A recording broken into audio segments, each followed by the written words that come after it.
اس بیان کی کیا قانونی حیثیت؟ آج یہ بتا رہے ہیں کہ جی بس جرم ثابت ہو گیا، تو جرم اس طرح ثابت ہو گیا کہ اعظم خان صاحب کا جو بیان ہے وہ ایک اسسٹنٹ کمشنر ریکارڈ کرتا ہے، جو ایک انتظامی افسر ہیں، جج نہیں ہے۔ نمبر 1 یہ آپ نوٹ کرتے جائیں۔ اور ہم بات ہے 164 کا بیان میں آپ کے سامنے پڑھ دیتا ہوں۔ 164 کے بیان کے لیے ضروری ہے کہ اگر ایک شخص کسی شخص کو مورد الزام ٹھہرا رہا ہے تو اس شخص کو بلایا جائے گا اور اس کا وکیل اس شخص پہ جرا کرے گا۔ تو چیئرمین پی ٹی آئی کی کس وکیل کو بلایا گیا کہ آئیں جی اور جرا کریں؟ میں 164 سب سیکشن 2 آپ کے سامنے پڑھتا ہوں۔ تو نہیں، یہ بیان 164 کے زمرے میں فال کرتا ہے۔ انہوں نے اسسٹنٹ کمشنر سے ایک تحریر جو ہیں وہ دستخط کرا کہ اب پاکستانی عوام کو بے وقوف بنانے کی کوشش کر رہے ہیں۔ یہ اس کیس کی پوری لیگل اناٹمی ہے جو میں نے آپ کے سامنے پیش میں ایک شخص اغوا ہونے کے 33 دن بعد برآمد ہوتا ہے اور حکومت وقت اس کے بیان پہ فخر کے ساتھ جو ہے میڈیا پہ نمودار ہو کے ہمیں مورد الزام ٹھہرا رہی۔ قانون کہاں ہے؟ رول آف لا کہاں ہے؟ آپ نے ایک بندے کو اغوا کیا جو گریڈ 22 کا آفیسر ہے، اگر اس نے بیان دینا تھا میرے خلاف تو 33 دن تک آپ نے انتظار کیوں کیا؟ قانون یہ کہتا ہے کہ جتنی جلدی کوئی بیان ہوگا اتنی اس کی اہمیت ہے۔ پھر دوسری بات، آپ نے عدالت عالیہ اسلام آباد ہائی کورٹ میں غلط بیانی کی، کیا وضاحت دے سکتے ہیں؟ تیسری بات، اعظم خان آپ کے پاس آیا کہاں سے؟ یہ تو بتانا پڑے گا آپ کو، عدالت میں بھی بتانا پڑے گا، اور اگر کمیشن بھی بنتی ہیں تو بتانا پڑے گا۔ اور اگر وقت گزرنے کے بعد یا کمیشن کے سامنے اعظم خان نے یہ کہہ دیا کہ جی مجھے تو انہوں نے اغوا کیا تھا، تو آپ کہاں پہ کڑے ہوں گے؟ سائفر کا ایشو جو ہے اب دوبارہ انہوں نے حکومت وقت نے زندہ کر دیا ہے، اور اس سے پہلے آپ سب کو علم ہے کہ جب سپریم کورٹ آف پاکستان میں مقدمہ پینڈنگ تھا تو وہاں اس وقت اٹارنی جنرل آف پاکستان نے سائفر کا کوئی ذکر نہیں کیا، اور اس کی وجہ یہ تھی کہ سائفر کا ذکر اگر ہوتا تو باجوہ صاحب اس میں امپلیکیٹ ہو رہے تھے، لہذا اس وقت انہوں نے خاموشی رکھی۔ یہاں آپ سب کو علم ہے کبھی سائفر جھوٹا ہو جاتا ہے، کبھی گم ہو جاتا ہے، الگ ترتیب انہوں نے بہت سارے بیانیے سائفر کے حوالے سے تبدیل کیے۔ دوسری بات یہ ہے کہ ابھی منسٹر انٹیریئر صاحب نے یہ جو سٹیٹمنٹ جاری کی ہے کہ جی یہ آفیشل سیکرٹ ایکٹ کی خلاف ورزی ہوئی ہے، کلاسیفائڈ ڈاکیومنٹ تھا جو ریلیز کیا گیا، کم از کم آج ان کے اس بیانیے سے یہ اظہار ہو رہا ہے کہ یہ سائفر کو درست یا جینوئن تسلیم کر رہے ہیں، پہلی بات۔ دوسری بات یہ ہے کہ سائفر جو ہے وہ کیبنٹ کے سامنے لایا گیا، کیبنٹ نے اس کو ڈی کلاسیفائی کیا، ڈی کلاسیفیکیشن کے بعد اس کی منٹس جو ہیں تحریر کی گئی۔ اب بات یہاں تک محدود نہیں تھی، 2 دفعہ سائفر جو ہے وہ نیشنل سیکیورٹی کونسل کے سامنے لایا گیا، اور جو موجودہ وزیر اعظم ہیں شہباز شریف صاحب، انہوں نے اس وقت کے جو یو ایس میں پاکستان کے سفیر تھے اسد مجید صاحب، ان کو جو ہے بلایا نیشنل سیکیورٹی کونسل کی میٹنگ میں، جہاں ایمبیسڈر صاحب نے سائفر کے کنٹینٹس کی تصدیق کر دی۔ سائفر کا سلسلہ پاکستان تحریک انصاف کے حکومت میں محدود نہیں رہا صرف NSC تک، سائفر جو ہے نیشنل اسمبلی کے سامنے رکھا گیا، اس کے بعد اس کی کاپی جو ہے محترم چیف جسٹس آف پاکستان کو بھیجی گئی۔ جب یہ سارا پاکستان تحریک انصاف نے یہ اپنے وقت میں جب ان کی حکومت آئی تو پاکستان تحریک انصاف نے اس وقت اپنا موقف دیا کہ ہم سائفر کے ایشو پہ جوڈیشل کمیشن یا جوڈیشل انکوائری کا مطالبہ کرتے، اور وہ مطالبہ جو ہے آج تک حکومت نے تسلیم نہیں کیا۔ اگر کوئی ہمارے پاکستان تحریک انصاف کے پارٹ پہ یا چیئرمین پاکستان تحریک انصاف کے پارٹ پہ کسی قسم کی جرم کا ارتکاب ہوا ہوگا، یا کوئی اللیگیلٹی ہے، یا کوئی آفیشل سیکرٹ جو ہے وہ تشت بام کیا گیا ہے، تو جو بھی سپریم کورٹ آف پاکستان کا ہانریبل جج جو ہیں یا ججز یا کسی بھی ہائی کورٹ کا جج یا جج صاحبان جو انکوائری کر رہے ہوں گے، ان کے سامنے تمام شواہد آ جاتے، اور اگر اتنے ہائی لیول پہ یہ انکوائری ہو جاتی تو حکومت وقت کے اس موقف کی بڑی تائید ہو جاتی کہ واقعی جو ان کا بیانیہ ہے وہ درست۔ گزارش یہ ہے کہ آج پاکستانی قوم کے سامنے دوبارہ یہ چیز رکھ دی گئی ہے کہ ڈونلڈ لو نے اس وقت کے سفیر کو یہ پیغام جو دیا تھا وہ اس وقت کے آرمی چیف کے لیے دیا تھا، جنرل باجوہ صاحب کے لیے، کہ جی آپ حکومت کو چلتا کر دیں۔ اب حکومت نے اس پہ یہ ایکشن لیا کہ امریکن یا US گورنمنٹ کا پاکستان کے اندرونی معاملات میں مداخلت کا کوئی حق نہیں ہے۔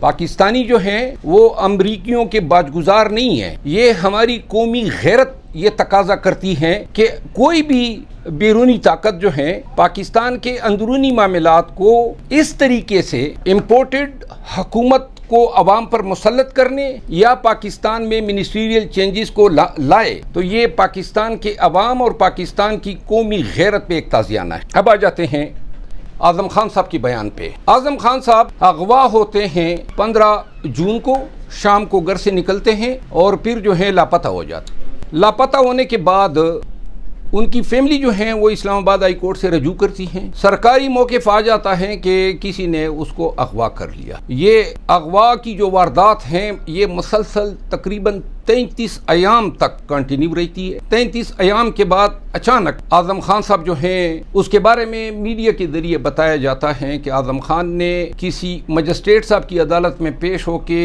164 کے بیان کے ذریعے چیئرمین پی ٹی آئی کو مورد الزام ٹھہرایا ہے، اور جو سائفر کے حوالے سے پاکستان تحریک انصاف کا جو بیانیہ ہے اس کی نفی۔ اب میں پوری قوم کے سامنے اعظم خان کے بیان کی اناٹمی رکھتا ہوں۔ نمبر 1، یہ اعظم خان کس کی تحویل سے عدالت لے جایا گیا؟ بعد یوں نظر میں نظر آ رہا ہے کہ شاید آخری دفعہ اس کو ایف آئی اے کے حوالے کیا گیا۔ جب ایف آئی اے کے پاس یہ تھا اور اب یہ ثابت ہو چکا ہے کہ یہ ریاستی اداروں کے پاس تھا تو ہائی کورٹ اسلام آباد کے سامنے غلط بیانی کی، یعنی انہوں نے اغوا کیا تھا، یہ وزراء صاحبان یا ان کی حکومت نے اغوا کیا تھا جو آج ہمیں پاکستان تحریک انصاف کو مورد الزام ٹھہرا رہے ہیں۔ نمبر 1، یہ واضح ہیں 2 اور 2۔ نمبر 1، اعظم خان مسٹیریسلی اچانک ان کی تحویل سے برآمد ہوتا ہے۔ اعظم خان کو بیان دینے سے پہلے یا بیان دینے کے بعد میڈیا کے سامنے نہیں لایا جاتا ہے۔ ایف آئی آر کون سی درج کی گئی ہے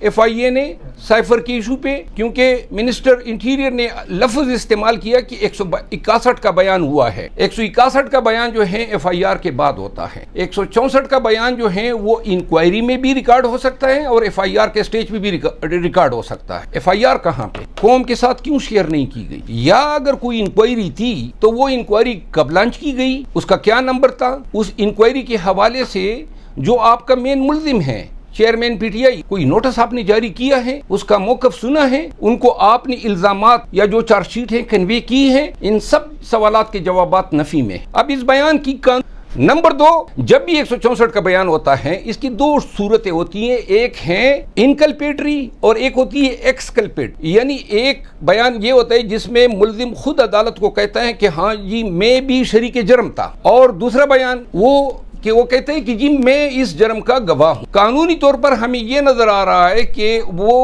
اس بیان کو سلطانی گواہ بنانے کے لیے استعمال کرنا چاہتے ہیں، کیونکہ اعظم خان کے اس بیان میں انہوں نے جو لکھوایا ہے سارا ملبہ جو ہے وہ چیئرمین پی ٹی آئی پر پھینکنے کی کوشش کی ہے۔ اب 164 بیان کے 5 بنیادی ریکوائرمنٹ ہیں اور اس کی تائید ہوتی ہے آرٹیکل 10 اور article 10A of the constitution سے۔ یہ بنیادی حق ہیں پاکستان کے عوام کا کہ ڈیو پروسیس آف لا جو ہیں، ڈیو پروسیس آف لا اور فیئر ٹرائل، یہ پاکستان کی تمام عوام کا بنیادی حق ہے۔ اب فیئرنس، کوئی پاکستانی جو ہے سوچ لیں کہ اس پورے پروسیس میں شخص اغوا ہوتا ہے، 33 دن بعد ریاستی اداروں کی تحویل سے برآمد ہوتا ہے، اچانک مسٹیریسلی کسی ان نون عدالت میں نہیں کسی اسسٹنٹ کمشنر کے پاس لے جاتے ہیں اور وہ بیان لکھ لیتا ہے۔ بیان لکھنے سے پہلے اس پہ 5 ذمہ داریاں ہیں۔ نمبر 1، وہ بیان لکھنے سے انکار کرے گا اگر اس کے سامنے یہ بات لائی جائے کہ یہ جو شخص بیان دے رہا ہے اس کو یا کوئی تحریض دی گئی، کوئی لالچ دی گئی، تھریٹ کیا گیا، ڈیورس کے تحت ہیں یا ٹارچر کیا گیا۔ اگر